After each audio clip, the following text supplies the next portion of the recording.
Welcome back to another episode of TCAP Recap. Much delayed, and I do want to apologize because I have been absentee for about 6 months, which it all started last October when my poor pup Finn, he got acute glaucoma, which, unlike the main kind, which takes years, this can happen overnight, which happened with Finn.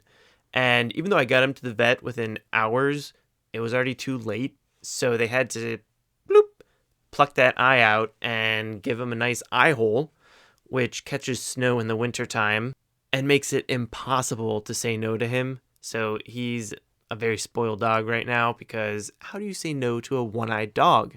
We got the eye taken out within a week and took him to the animal ophthalmologist. Unfortunately, I found out that with genetic glaucoma like his, the other eye usually goes within 6 months to a year without treatment and 1 to 2 years with. So now he gets a couple eye drops a day. I'm hoping that that will save his vision longer than 2 years. I just really want him to have his vision for the rest of his life. But no matter what happens, he's always going to be my little baby boy. So I'll take care of him regardless.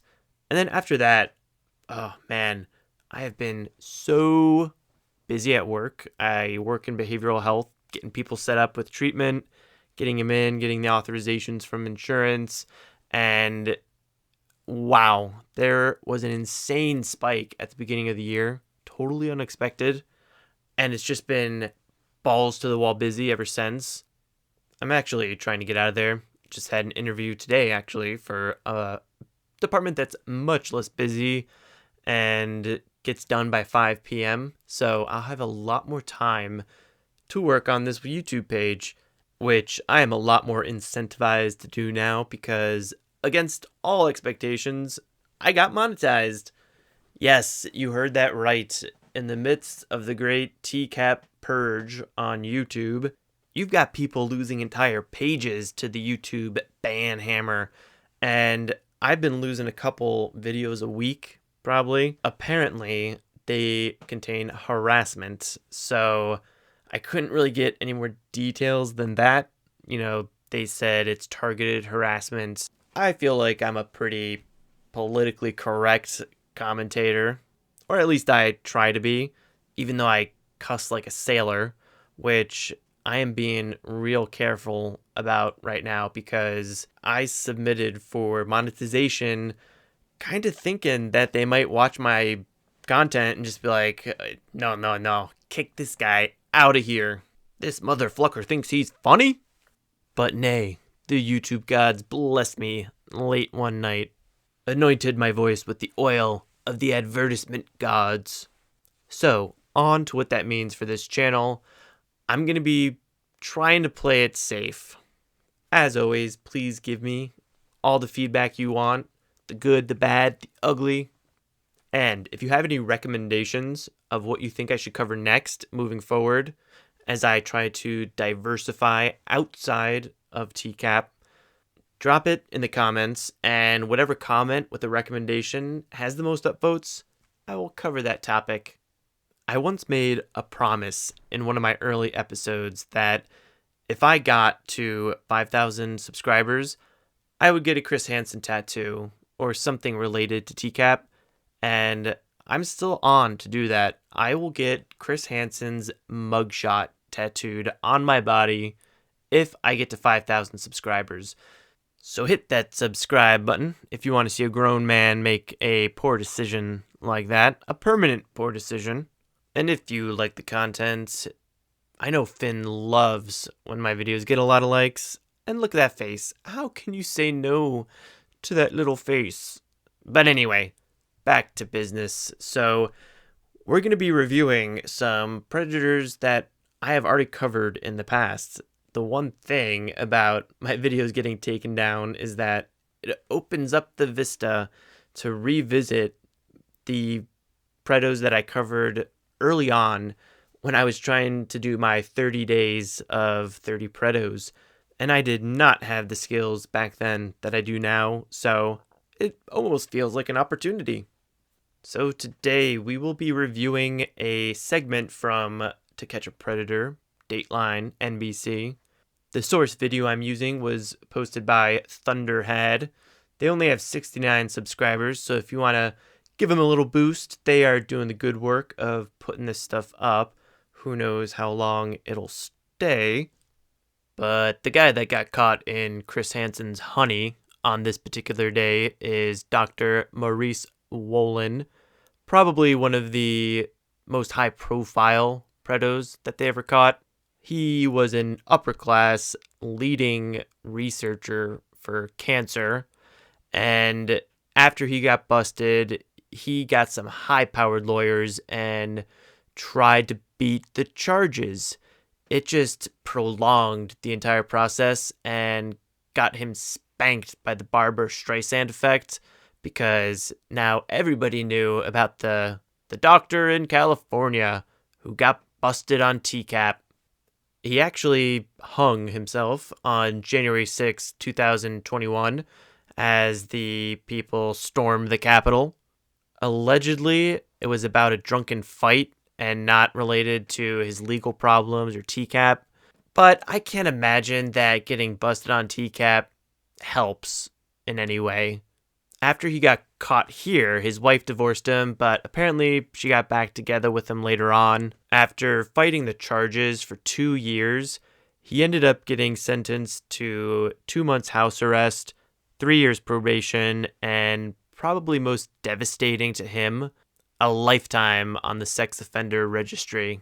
For a man who had power, money, authority, was used to getting his way because of those things, this must have been a very tough cookie to crumble, because sex offender registry, those kind of charges are universally reviled.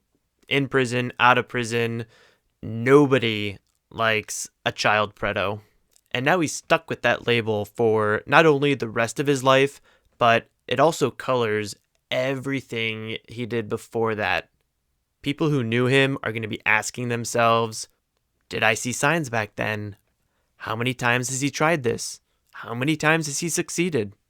Judging from his chat log, which I'm not going to read this time for the sake of brevity, and also because that's where I did a lot of mockery, and I don't want to risk another bust down for harassment, but he's very nervous. He is very skittish. So we come back to the age-old question for these situations.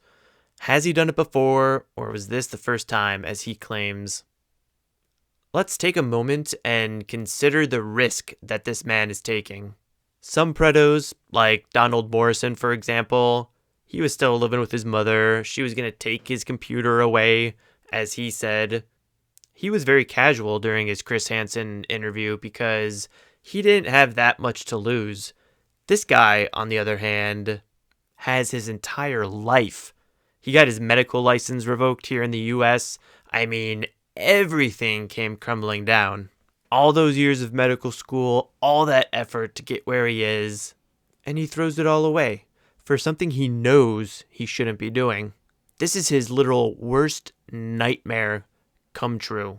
Have you ever been in a situation where your entire life changes in the blink of an eye? For me, it was when I was arrested for a DUI back in 2011. I was sitting in the back seat of the cop car thinking, nothing is going to be the same after this. Nothing. And it wasn't. It motivated me to stop drinking, although it would ultimately be heroin that cured my alcoholism, because after I tasted that nectar of the gods, I wasn't going to be drinking no crappy poison. But at the time, the moment where everything shifted was when the cop said, "You're under arrest," and started to read me my rights. After that, everything becomes dreamlike. It feels like it can't be happening to you. This thing that you might have worried about, might have dreaded, it suddenly becomes real. It's no longer just some concept. And by the time you realize how significant it is, it's already happened. There's nothing you can do to change it. Time moves on. and you're left to pick up the pieces as best you can. In my case, the DUI, it ended up being a positive thing because I didn't hurt anybody when it happened, thank God, and it did motivate me to stop drinking. Not the case with a child predator charge. The stink of that does not wash off. The thing that I would feel most shameful about in this situation is that he let his dick do his thinking. He succumbed to his most base, twisted desires, and we get to watch it play out in real time. I am happy to be back in the driver's seat, and we are getting ready for takeoff, so strap on in. 3, 2, 1, takeoff. Guys coming in. That could be the doctor. Go to Mark 3. Have him come towards you. I am sorry for stopping it right away, but we have got to talk about this classic Predo look back because this is one for the history books. One of the best that TCAP ever captured. We have the perfect camera angle. He's looking in the perfect direction to get a full shot from the side. And while we know that perverted justice has arrested a lot of people just on the chat logs, as far as this guy knows, he's kind of in the clear so far. He's going to assume that nobody has his chat logs. He's going to assume that he was talking to a real girl. And the moment that he really commits is right here when he steps into the house, into her space, the space of her parents. And yes, he only goes in the garage, but same principle applies. And think about what he's seeing when he does this look back. It's just a normal suburban neighborhood. What could he be looking for? Nosy neighbors, police, FBI agents, Chris Hansen. Well, he should be looking for Chris Hansen, but he's not, because why would he? At this point in time anyway. And even if he did see somebody, what is he going to do? Turn back around and walk out of the garage and try to play it off? Or just keep going, try to play it off like he belongs there? That's what he should be doing right off the bat. This whole guilty look back, huge red flag, but also poignant because not only is he looking back on the street, he's looking back on his life as it once was. He's looking back on all those years of hard work to get where he's at right now. And you can even see on the screen, to the left is bright flowers, sunshine, freedom. And to the right, it's just concrete, wood, metal, walls. If I was pretentious, I might even say that there's quite a lot of symbolism of him walking into a garage that's like a cell. If you ask me, I don't think the Predos can avoid the look back. It's like a reflex for them, and they just have to do it. Anyways, let's dive back in. Hey, you made it. Come on back. How are you? Good, how are you? He is so This happy. man is 48 years old, married, and a prominent San Francisco physician. Yeah, It's hard to believe that someone of his stature would show up to meet a girl who said she was 13 and then follow her into the backyard where she invites him to go in her hot tub. Pour me a drink. I'm actually going to put on my suit so maybe we can get in the hot tub so it's all Yikes. warm. Oh, jeez. Whoa! So where are you coming? Uh-oh. The infamous margarita spill. More intelligent commentators than I have pointed out that one main reason for it to pour out in a giant clump like that is that it's been sitting out for a while. It's not fresh, and he doesn't think anything of it. He's just panicking because, oh God, oh, I look like a doofus in front of this 13-year-old girl. Huh. I mean, this guy's already looking doofy enough with this outfit of his. The Petaluma Sting had a lot of ridiculous Predo outfits, but this one, while not ridiculous, gives off a very strong dad vibe. Like dads in 2005, if they were in any sort of business, they were wearing exactly this. The polo, tucked into the straight blue jeans, the little blueberry on their hip like it's a gun, sunglasses, Oakleys, something swept back so they look like badasses. And, of course, the New Balance tennis shoes or something of that ilk, something that you can get at Costco. For these kinds of dads, Costco is like a religion where they go every Sunday, take communion with the free samples. They cluckin' love that place. Anyway, you can tell that Momo here, while still nervous, is a lot more relaxed now that he's actually seen the girl he thinks he's about to get busy with. Up until he laid eyes on that girl, he had no idea who was on the other side of that keyboard, and he still doesn't. He thinks he does, but he doesn't. Let's find out what happens when he discovers the truth. San Francisco. Oh, okay. Oh, yeah, so there probably was a lot of traffic, huh? Do you have a towel? As the doctor looks for a towel, he Oh, spots no. Dateline's camera crew. We gotta take off. Sir, I need to talk to you for a minute. Oh, no. Oh! Get on the ground. Get on the ground. Get his keys. I wasn't doing anything.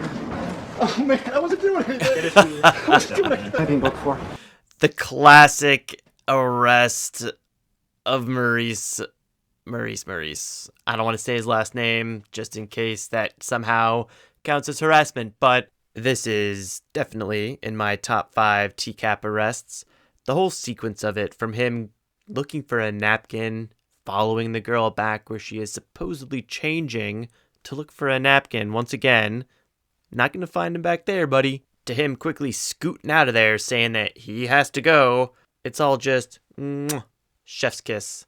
Let's watch it one more time and watch it with the sound off to really take in the scenery. So in this moment, Momo is euphoric, and not because of some phony god, but because his only problem is that spilled margarita. Now we'll see him pour the whole thing right back in. Not a care in the world. Whoop. That was the moment right there. The moment where everything changed. I spoke earlier about when I got arrested, and there was that one fulcrum point where my whole world and life shifted. To myself, I finally realized how much trouble I was in.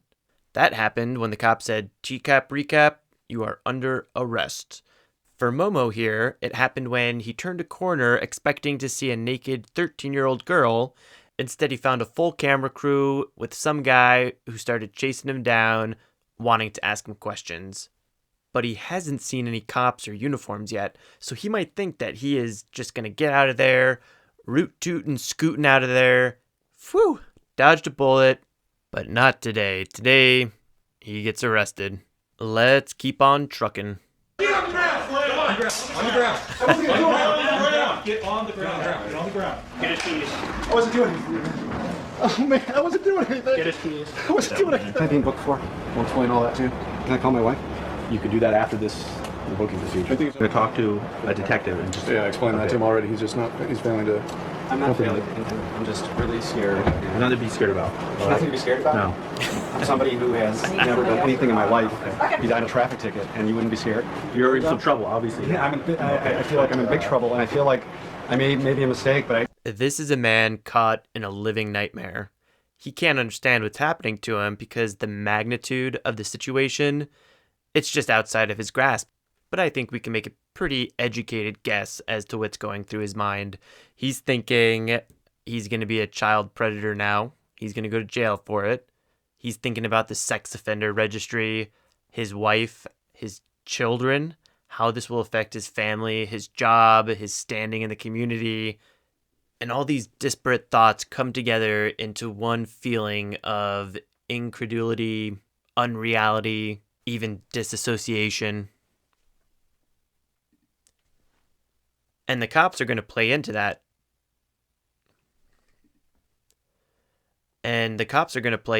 You heard the one cop tell him that there's nothing to be afraid of, even though there certainly is something to be afraid of for him if he's in that position. And the cops are going to play into that. You heard the one cop tell him that there's nothing to be afraid of. There clearly is something to be afraid of, but they want to keep him off balance. So they're going to treat it like it's not a big deal. Hey, Momo, not a big deal. Just tell us what happened, who you were talking to. Let us see all your messages. It's no big deal, but come on, tell us. The cops are going to butter him up and try to get a confession because, yeah, they have a lot of evidence, but a confession is always nice. Now, you would think this guy would be smart enough to ask for a lawyer, given that he's a doctor who's probably dealt with malpractice lawsuits in the past, but no. He makes a string of poor decisions, the biggest one being that he eventually agrees to talk to them without a lawyer present.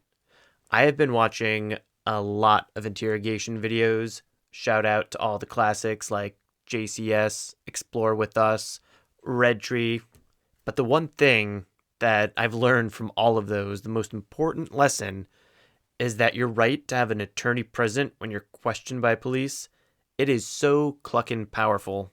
The second most important thing I learned is that when they say your words can and will be used against you in a court of law, they ain't kidding.